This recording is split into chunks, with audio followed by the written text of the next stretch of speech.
1절에서 10절까지 말씀 교독합니다. 오늘은 11월 4일 토요일 아침입니다.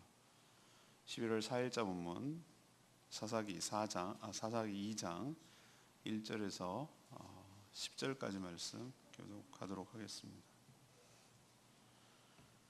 여호와의 사자가 길갈에서부터 보김으로 올라와 말하되 내가 너희를 애굽에서 올라오게 하여 내가 너희의 조상들에게 맹세한 땅으로 들어가게 하였으며 또 내가 이르기를 내가 너희와 함께 한 언약을 영원히 어기지 아니하리니 너희는 이 땅의 주민과 언약을 맺지 말며 그들의 재단들을 헐라하였거늘 너희가 내 목소리를 듣지 아니하였으니 어찌하여 그리하였느냐. 그러므로 내가 또 말하기를 내가 그들을 너희 앞에서 쫓아내지 아니하리니 그들이 너희 옆구리에 가시가 될 것이며 그들의 신들이 너희에게 올무가 되리라 하였노라. 여호와의 사자가 이스라엘 모든 자손에게 이 말씀을 이르매 백성이 소리를 높여 운지라.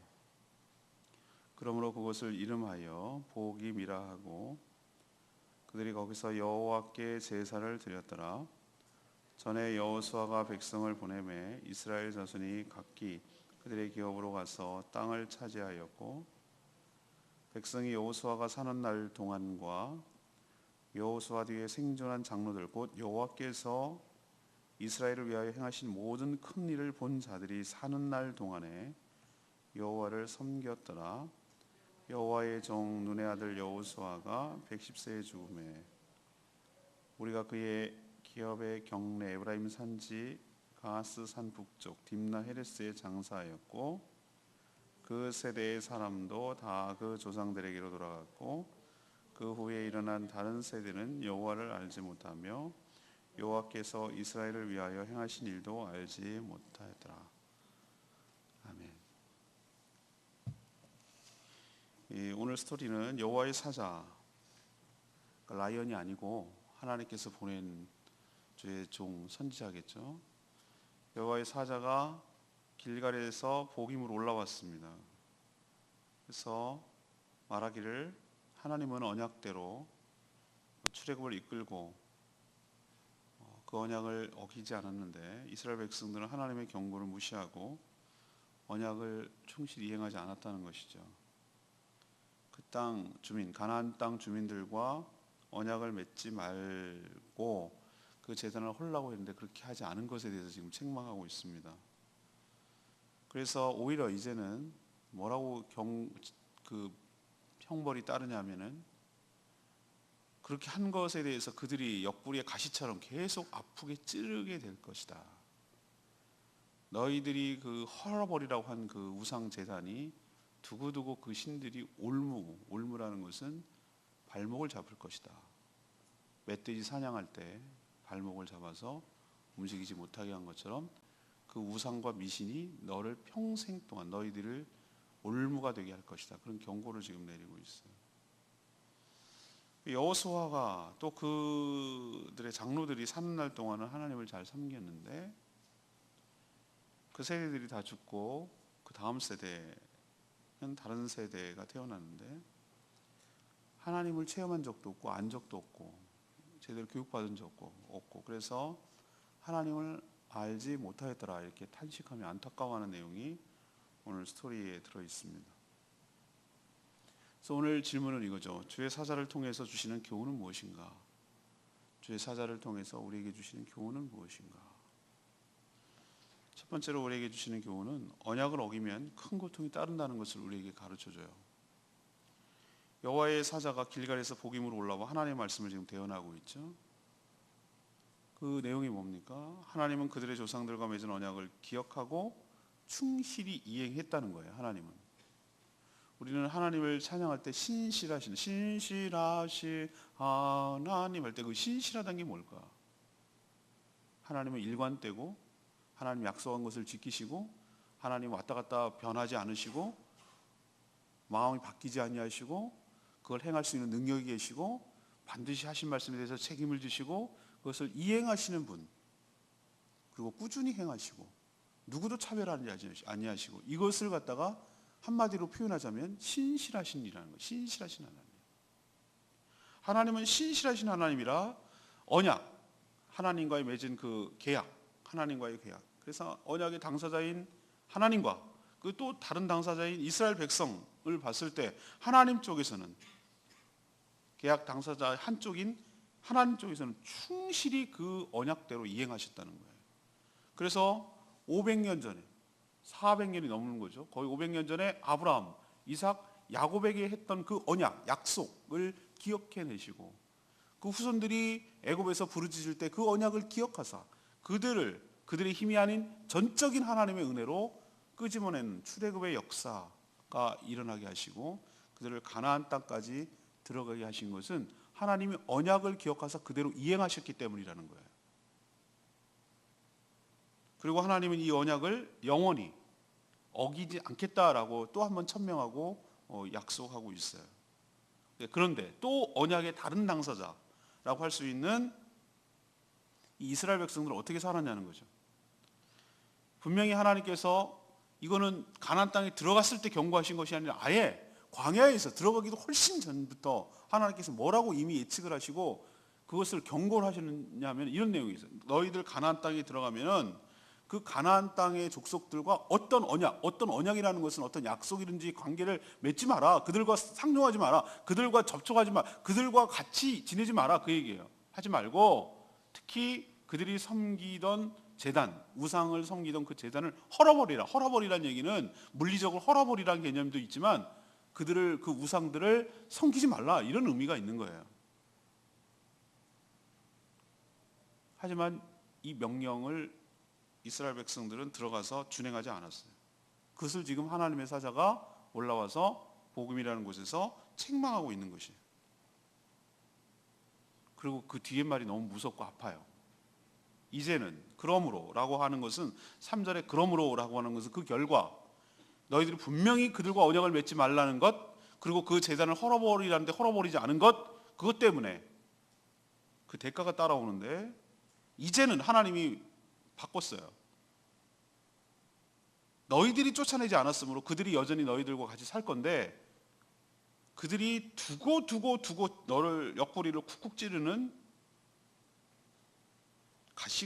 옆구리의 가시 같은 존재가 될 것이다. 쫓아내지 않을 거다는 거죠. 이제는.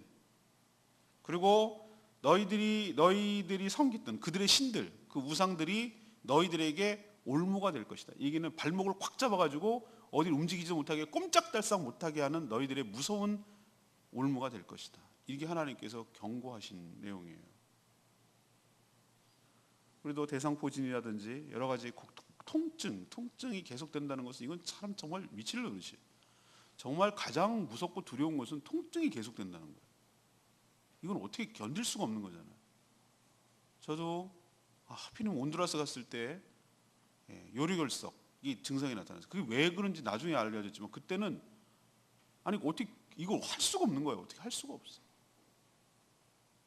고통이 너무 심하니까 내 머리를 막 벽에나 바닥에 막 찢더라고요. 그러니까 더 큰 고통을 줘가지고 작은 고통도 아니지만 그 고통을 잊어버리게 하려고 하더라고요. 제가 너무 심하니 어떻게 할 수가 없으니까 쉬었다 오고 진통같이 오는 게 아니라 그냥 내리 고통스러운 거예요. 그러니까 사람이 약간 막 땀이 쭉 나면서 정신이 돌 지경이더라고요.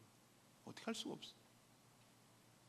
옆구리 가시, 계속 찔르는 가시. 이거 어떻게 할 수도 없고 뺄 수도 없고 어떻게 할 수도 없고 두고 화근이라는 게 이거죠.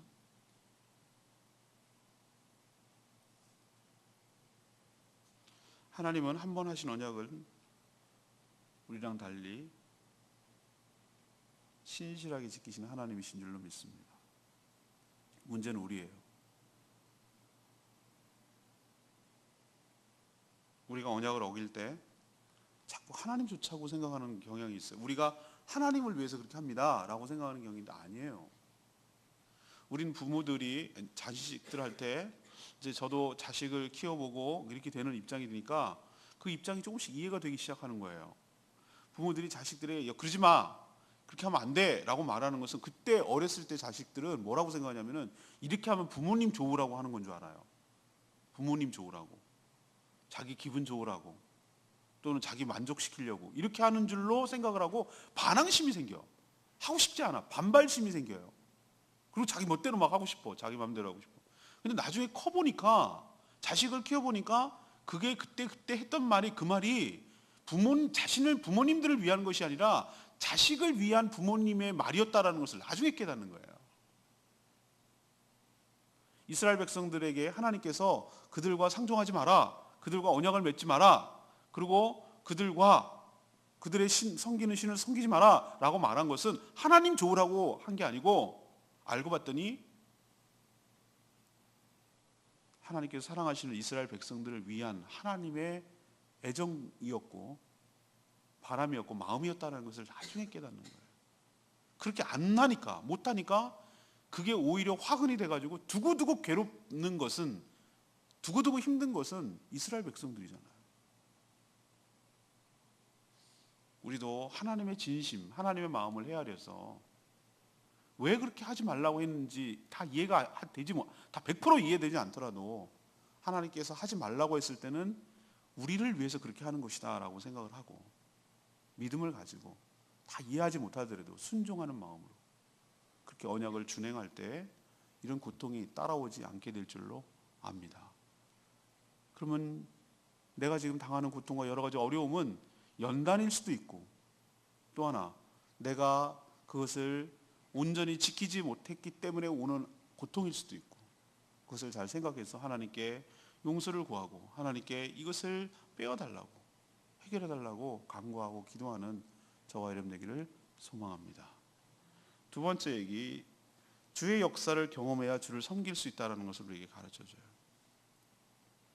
주의 역사를 경험해야 주를 섬길 수 있다.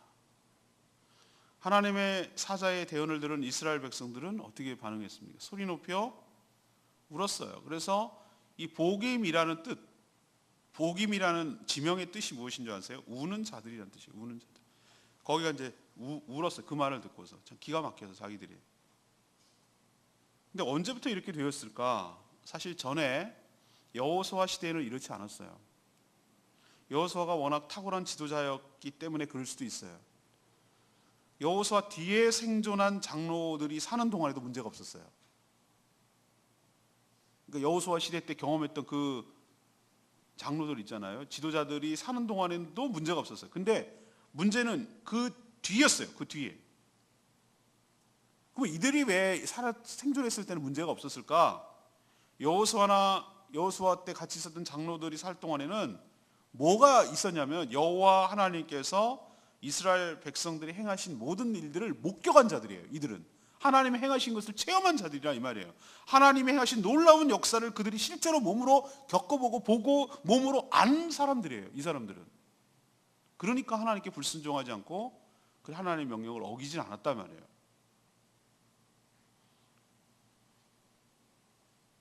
자기가 목격하고 자기가 부정하고 자기가 알고 체험한 것을 어떻게 부정하겠어요? 자기 자신 존재하는 건 자기 자신을 부정하는 얘기인데, 자기가 목격자란 말이에요. 자기가 본 거란 말이에요. 체험한 거란 말이죠. 그것을 어떻게 아니에요 라고 말하는 거예요. 그러면 사람이 정신병이 걸립니다. 자기가 자기를 모순하는 거니까. 자기가 체험한 거는 부정할 수가 없잖아요. 그렇죠? 사람이 그래요. 이 사람들은 하나님이 행하신 일들을 경험한 거예요. 그래서 하나님을 부정할래야 부정할 수가 없는 거예요. 근데 그 뒤에 세대는 어떻게 됐죠? 그런 경험이 없어요. 그냥 하나님 얘기하니까, 부모 세대들이 하나님 얘기하니까 뭐 하나님이 그런가 보다라고 생각을 하는 거, 막연하게 생각하는 거예요. 그냥 관념적으로 체험이 없는 건 관념적 생각 속에 하나님으로 존재하는 거예요. 그러니까 하나님을 믿지를 않는 거예요. 그리고 아무런 삶이 그런 관념적으로 믿는 하나님이니까 내 삶에 영향을 주는 게 없는 거예요. 그냥 그럴 뿐이에요. 사랑하는 여러분, 우리가 좀 하나님을 신뢰하고 하나님을 순종하려면 살아계신 하나님을 그 개인과 그 하나님과 인격 대 인격으로, 개인 대 개인으로, 1대1로 인격적으로 만나는 체험이 있을 때, 경험이 있을 때 부정할래야 부정할 수 없는 하나님에 대한 믿음과 신뢰가 생겨나게 될 줄로 믿습니다. 그럴 때 비로소 순종하고, 그럴 때 비로소 섬길 수가 있고, 그럴 때 뭐가 되는 거예요. 그냥 내 머릿속으로만 아는 하나님. 문재인 대통령 우리나라 사람들 모르는 사람이 어디 있어. 그걸 안다고 말할 수가 없는 거예요. 난 문재인 대통령 알아 라고 말했을 때 그때 알아 라고 하면 I know, I see 개념이 아니에요.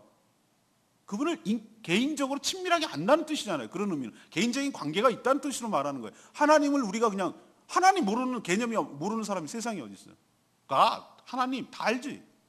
그렇게 하는 거 말고 너의 하나님, 너와 뭔가 둘만의 비밀이 있는 하나님, 둘만의 뭔가 썸씽이 있는 하나님, 그런 하나님이 있을 때 그것이 남의 하나님이 아니라 나의 하나님이 될 줄로 믿습니다. 전 신앙이라는 게 뭔가 생각하냐면 신앙은 경험하는 거예요. 체험하는 거예요. 관념적으로 아는 거 아니에요. 저같이 굉장히 이성적인 사람이 저는 분명해야 돼요. 분명해야 되고 확실히 해야 되고 그래야 신뢰하는 사람이에요. 믿어 이런 거 저는 안 믿어요. 그런 식으로 저한테는 안 통해요. 믿어줘야 돼요. 믿어줘야 된다. 근데 저는 하나님께서 이렇게 정말 부족하고 연약이 없는 사람을 하나님께서 경험하게 하시더라고요. 경험하게 하셔요. 그게 우연히 계속된 우연이겠니? 저한테 설득하세요. 그런 것이 하나님의 은혜라는 게 느껴지니? 아니 내가 부정할 수가 없는 걸 그걸. 그 하나님의 사랑이 너에게 임했다는 것을 알겠냐? 그걸 아니라고 말할 수가 없는데 그걸 한 번이라 해야지 뭘 얘기를 하든지 말든지 하지. 계속 기적과 연속이 은혜가 연속이 되니까 이제는 기적이 물론 그 기적이 하찮다는 얘기는 아닌데 기적이 새삼스럽지가 않더라 이거. 너무 그냥 당연하게 받아들이는 거 있죠. 내일 해가 뜰 거야. 난 내일이 이렇게 되는 것처럼 너무나 하나님의 은혜와 하나님의 사랑과 이 구체적인 일상적이니까 그게 그냥 다가오니까 제가 뭐라고 할 수 없냐면 하나님 없어요. 하나님 그럴 수 없어요. 하나님 안 돼. 이런 말을 할 수가 없고 살 수가 없는 거예요. 거기까지 가더라고. 사랑하는 여러분, 여러분도 관념적인 하나님이 아니라 나의 하나님, 인격적인 하나님, 체험한 하나님, 만난 하나님. 여기 여호수아와 그 장로들이 고백했던 것처럼 하나님이 하신 일들을 목격한, 체험한 그런 사람들로 살아갈 때 하나님을 버릴래야, 하나님을 부정할래야, 하나님을 불순종할래야 할 수가 없는, 그래서 아무 문제가 없었던 그런 삶으로 살아가게 될 줄로 믿습니다. 여러분도 그런 체험이 매일매일 쌓여가게 되기를, 그래서 하나님을 더욱더 신뢰하며 살아가게 되기를 간절히 축복합니다. 완전 세 번째, 신앙을 전수해야 미래가 생긴다는 것을 우리에게 가르쳐줘요. 이스라엘 백성들의 결정적인 실수는 뭐죠? 다음 세대를 믿음으로 양성하는 데 소홀했다는 거예요.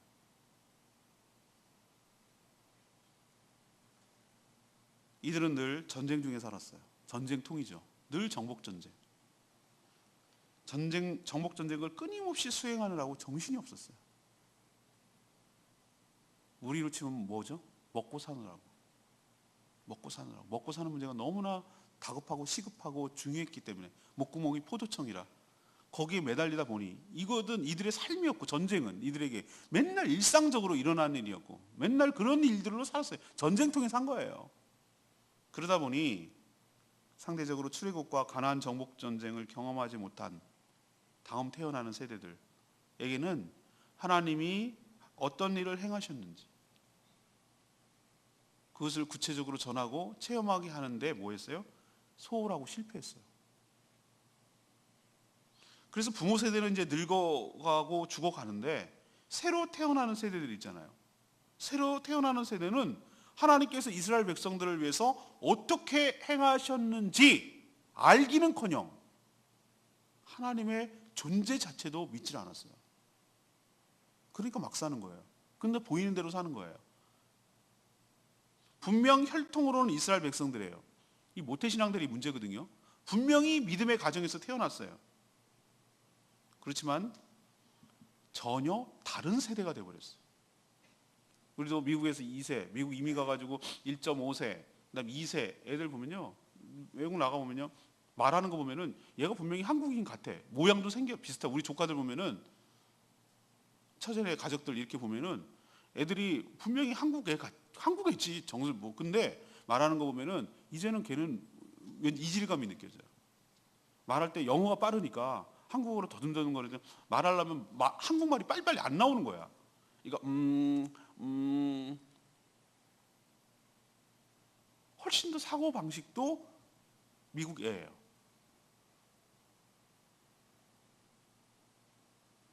그럼 걔는 미국 애로 살아야지.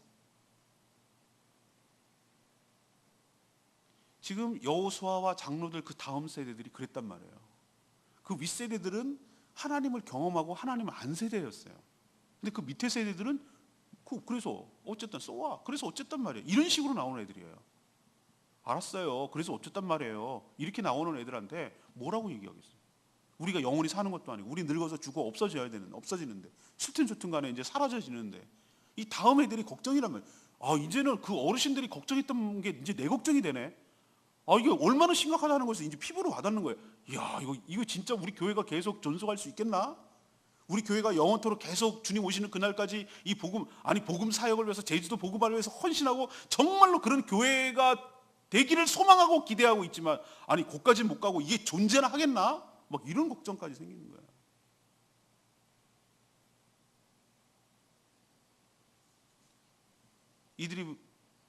이 밑에 세대들은 다른 세대라고 그랬어요. 다른 세대. 나 이 말이 너무 충격적. 10절에 보면 다른 세대라는 표현을 쓰는데 아, 다르구나. 다른 세대구나. 틀린 세대는 물론 아니지만 다른 세대구나. 그러니까 부모 세대와는 달라요. 부모 세대는 경험한 세대인데 얘네들은 다른 세대가 돼버렸어. 하나님은 몰라. 이게 남 얘기 같지가 않아요. 이들은 왜 그렇게 힘들게 살아요? 왜 그렇게 주변에 있는 가나안 족속들과 싸워야 돼요? 그냥 같이 살면 안 돼요? 쟤네들이 더 멋있는데요? 쟤네들 짱이에요. 쟤네들 얼마나 멋있는데요? 쟤네들 섬기는 신 진짜 매력적이에요. 쟤네들 하는 거 보면은 쿨해요. 근데 왜 걔네들을 없애야 되고 걔네들하고 같이 지내면 안 돼요? 이런다니까요. 우리가 바른 신앙을 전수하지 못하면 우리의 미래는 없어요. 우리대로 끝날 거예요. 사람은 늙어 죽어요. 근데 이 사명은, 이 교회는 계속해서 이어가도록 해야 될 책임이 살아있을 때 우리들의 몫인 줄로 압니다.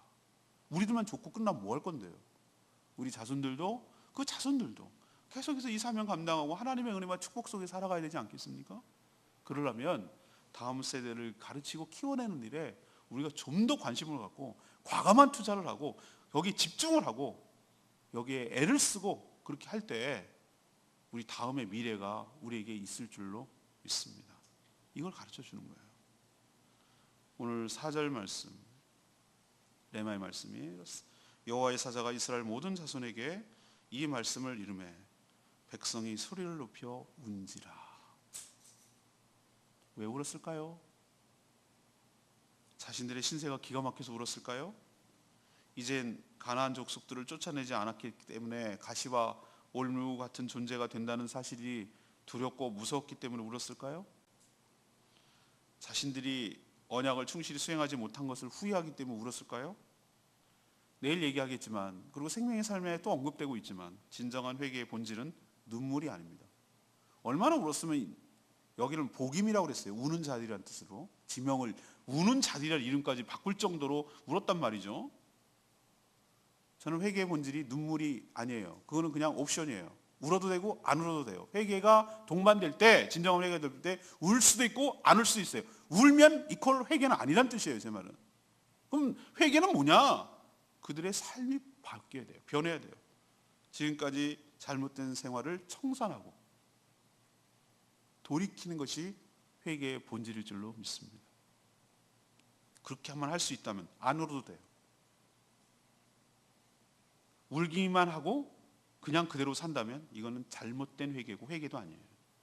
오늘 우리에게 다시 한번 어떻게 살아야 되는지 도전을 주고 있는 말씀인 줄로 믿습니다. 우는 것으로 땡치지 않도록, 퉁치지 않도록, 그걸로 다 한 걸로 생각하지 않도록 우리의 삶이 바뀌어지는, 오늘 말씀을 깨닫고 바뀌어지는 역사가 있게 되기를 간절히 축복합니다. 오늘 세 가지를 말씀드렸어요. 주의 사자가 길갈에서 복임까지 올라와서 이스라엘 백성들을 향해서 딱 얘기를 했는데 이게 사실은 우리들 얘기가 단 말이에요. 우리들 얘기예요. 그래서 첫 번째로 뭐 하라는 얘기죠? 하나님의 말씀을 어기면 반드시 거기에 수반되는 고통이 따라온다는 것. 하나님께서 하라고 했을 때는 우리들을 위해서 하는 소리라는 것 기억하시고 그 말씀에 온전히 순종하며 살아가는 저희들 되기를 원합니다. 우리도 불순종한다면 우리의 불순종 때문에 하나님이 어떻게 해롭게 되는 것이 아니고, 하나님이 손해보는 것이 아니고, 우리 옆구리에 가시 같은 존재가 생길 것이며 우리의 발목을 잡는 올무 같은 것들이 우리의 삶을 힘들게 할 거란 얘기예요. 하나님 그거 예상되니까 하지 말라고 하는 건데, 마치 적선하고 하나님 봐주는 것처럼, 하나님 위해서 하는 것처럼 그런 식의 삶의 태도를 취하지 말란 말이에요. 하나님 말씀에 순종하라고 했을 때는 우리를 위하고 우리를 생각해서 하는 말이니까 그 말씀에 순종하며 살아가는 저희들 되기를 원합니다. 두 번째는 뭐 하라는 거예요? 하나님을 믿고 알고 섬기기 위해서는 뭐가 따라야 된다? 인격적인 체험과 하나님의 만남이 필요하고, 하나님께서 어떤 일을 우리에게 행하셨는지를 목도하고 경험하고 체험하는 게 필요해. 있어야 돼요. 이거 없으면 안 돼요. 절대로 하나님을 관념적으로 믿어서는 안 돼. 믿을 수도 없어요. 그런 믿음은 불가능해요. 그런 하나님은 성경 속의 하나님, 책 속의 하나님, 남의 하나님이지 내 하나님은 아니에요. 오래 못 가요. 그런 하나님, 그런 것은 체험이 있어야 돼. 제가 이렇게 말하니까 막 목사님은 신비주의고 뭐, 아니에요. 그런 뜻으로 말하는 거 아니에요. 하나님 꼭 환상을 보고 뭐 신기한 이런 경험이 아니에요. 일상적으로 하나님은요 항상 뜬구름 잡고 신비한 분은 아니에요. 굉장히 구체적이고 굉장히 일상적이고 우리 삶과 밀착되어 있어요. 하나님 굉장히 구체적으로 응답하세요. 구체적으로 저에게 응답하시더라고. 기도를 하니까. 하나님 종탑에 네온사인 망가졌어요. 태풍이 떡 꺾였어요. 하나님 어떻게 해요? 저거 비싼데. 초창기 때 기도했어요. 이게 견적이라도 얼마 나오는데요? 그랬더니 200 얼마만 나온대. 내 기억이 안 나지만 3일 뒤인가 교회 통장으로 딱 그 액수가 입금이 됐어요. 전혀 생각지도 않았던 분이에요. 근데 어떻게 하셨어요? 아, 생각이 난대. 여기 내 생각나서 목사님 여기 내가 그동안 모아놨던 거 이렇게 보낸다고 그렇게 해주는데, 제가 왜 소스라치게 놀라냐면은 액수가 비슷했기 때문에 그래. 끝점까지는 아닌데 거의 유사했어. 그러니까 이 미련하고 이 이성적인 내 눈으로 보기에도 이게 하나님이 보낸 거예요. 그렇게 해석이 되더라고. 여러분 아니라고 하면 할 말 없어요. 근데 제가 해석할 때는 이거 하나님이 보냈네 라고 해석이, 한 번 우연이야. 우연. 이런 일이 우연히 막 계속 생기는데, 이게 우연 그러기에는, 어느 날 내가 기도할 때 그랬잖아요. 하나님께서 네가 이게 계속 우연이 되면 계속 우연이겠냐? 이렇게 하나님 물으신데 내가 울었다고 그랬잖아요. 이렇게 패역하고 믿음이 부족한 나도 하나님께서 다루시고 체험케 하시고 그렇게 하셔서, 하나님께서 이 교회의 주인이시다. 내가 이 교회에 책임진다. 네가 하는 거 아니다. 내가 하는 것이다 라는 것을 분명하게 저한테 체험을 하게 하니까 제가 그 다음부터는 흔들리지 않고 믿음이 의심하지 않잖아요. 하나님께서 이 교회를 책임져 주신다. 이런 믿음이 생기잖아요. 안 믿을래 안 믿을 수가 없잖아요. 제가. 그러니까 목회를 하더라고요. 버티더라고요. 그러니까 사랑하는 여러분도 여러분만의 하나님을 만나게 되기를 원합니다. 그런 체험이 있어야 돼요. 그래야 하나님을 신뢰하고 하나님을 의지해요. 안 그러면은 흔들흔들해요. 세 번째는 뭐냐? 다음 세대. 이 다른 세대. 충격받잖아요. 분명히 내 새끼인데 다른 세대야. 딴 애. 전혀 신앙이 없는 애. 남 얘기 같지 않다고 제가 말씀드렸잖아요. 우리 새끼들 어떡할 거예요? 나 기가 막혀요 진짜. 어떨 때는 막 믿음으로 인내하고 기다리고 있지만, 주님 막 어떨 때는 막 초조하지 않으려고 해도 그냥 믿음으로 버티는 거예요. 하나님 기도하면서, 하나님 주님 만나게 해주세요. 주님 만나게 해주세요. 주님 만져주세요. 주님 만져주세요. 그 간절한 아버지의 기도를 알까? 그들이? 근데 그걸 푸시해서 되는 문제는 아니에요. 그렇게 되면 진짜 관계가 깨져요. 기다리는 거예요. 눈물로 기도하고 눈물로 인내하고 기다리는 거예요. 그러면 때가 되면 내가 아니라 하나님께서 그를 만나 주실 줄로 믿습니다.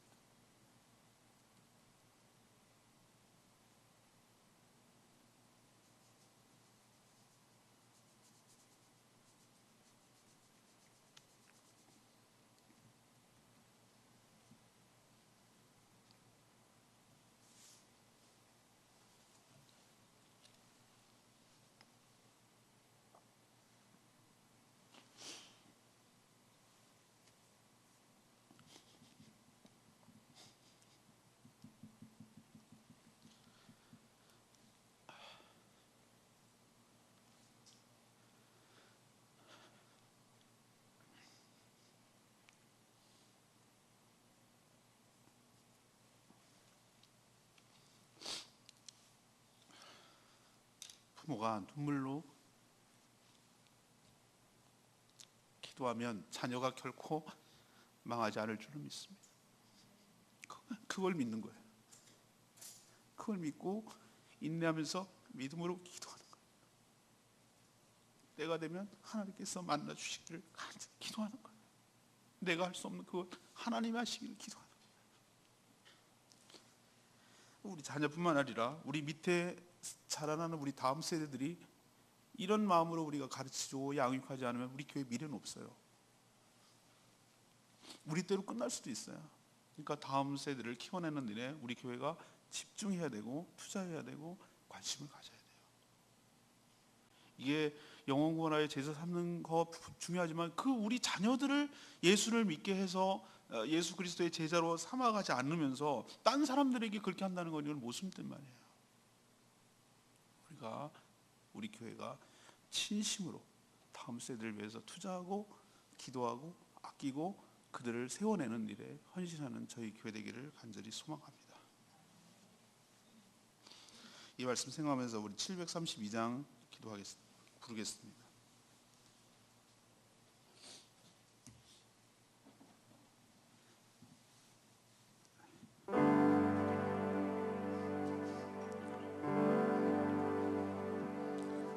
아, 732장 찬양팀 나의 백성이 경비해서 무릎을 꿇을 때 하나님께서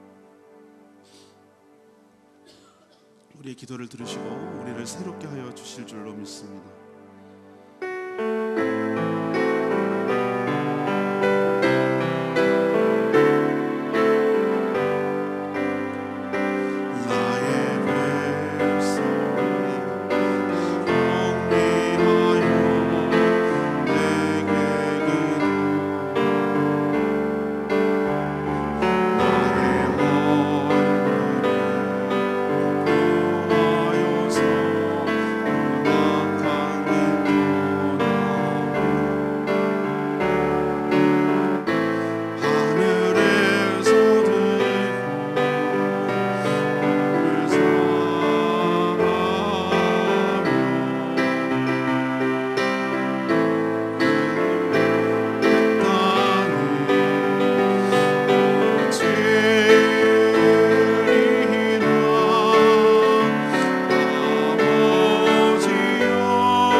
하나님께서는 지금도 끝이라고 말하지 않으세요. 우리가 하나님 앞에 겸손한 마음으로 하나님 우리의 죄를 회개하며 하나님 앞에 나아갈 때 또 한 번의 기회를 주시는 분이신 줄로 믿습니다. 이 땅을 고쳐주시고, 이렇게 다음 세대, 하나님을 모르는 세대가 태어나도 또 하나님을 알게 하고 하나님을 체험해서 이 역사가, 이 믿음의 신앙이 계속 이어져 내려가도록 은혜를 부어주실 줄로 믿습니다. 지금도 늦지 않았어요. 지금도 정신 차리고 하나님 뜻을 알고 하면 하나님께서 이 땅을 고쳐주시고 우리 다음 세대를 새롭게 하여 주실 줄로 믿습니다. 다 같이 주여 외치며 하나님께 간구하겠습니다. 주여 아버지,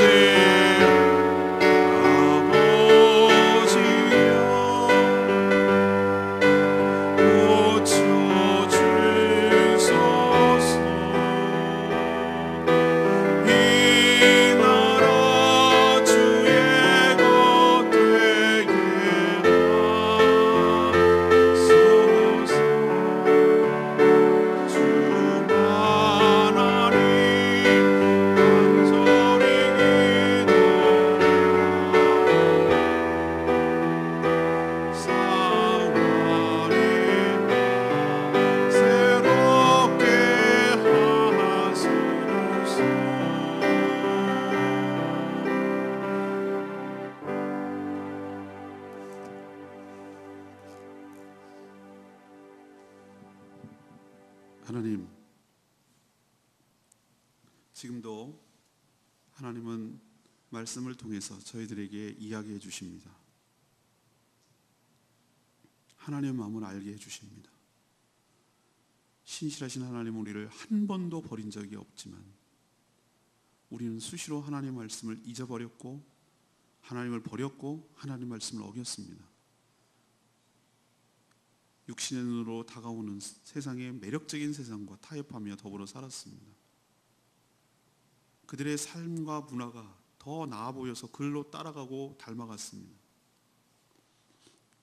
그래서 지금 이렇게 가시처럼 찔리고 아프고 올무에 걸려서 자유롭게 가지 못하고 꼼짝달싹 못하고 있는 내 모습이 바로 그 모습인 줄 압니다. 이런 저희들을 불쌍히 여겨 주시옵소서. 여기로서부터, 이곳으로부터, 이 가시로부터, 이 올무로부터 해방되어 자유롭게 되도록 저희들의 허물과 죄악을 회개할 때 용서하여 주시옵소서. 계속해서 하나님을 인격적으로 알아가며 체험하게 되기를 원합니다. 그리고 우리만이 아니라 다음 태어나는 다음 세대들도 다른 세대가 되지 않게 신앙으로 바르게 양육하며 그들도 우리가 경험했던 하나님을 체험하며 그들도 하나님 앞에서 살아가서 하나님의 은혜로 하나님의 복으로 살아갈 수 있도록 은혜를 부어 주시옵소서.